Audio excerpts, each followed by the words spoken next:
अरहुल के फुलावा देवी मैया कहाँ से लाई बहो, ए देवी मैया कहाँ से लाई बहो।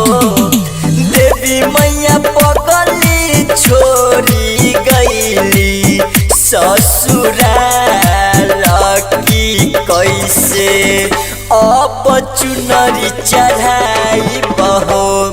हे देवी मैया पगली छोड़ी गईली ससुराल की कैसे अब चुनरी चढ़ाई बहो।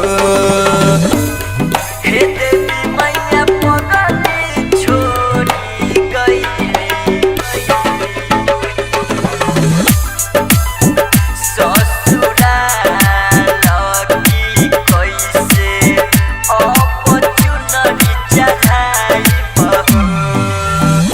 दिल के दर्दिया देवी मैया के कला सुनाई हो। हे देवी मैया के कला सुनाई हो। देवी मैया कोरी कुछ ऐसन चमत्कार की ओकरा हम दी बुलाई हो। देवी मैया पगली छोड़ी गईली ससुराल की कैसे अब चुनरी चढ़ाई बहो। देवी मैया पगली छोड़ी गईली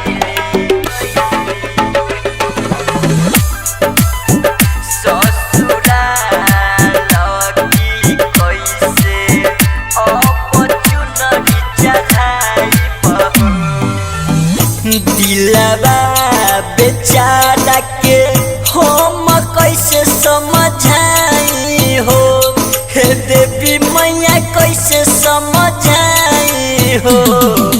देवी मैया पिके परदेश के जिंदगी भइल खराब किली अपना पास बुलाई हो।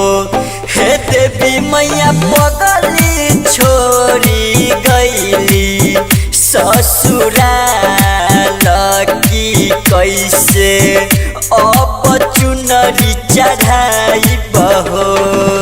Jaiswal digital recording studio, Awapur Pupri, Sitamarhi.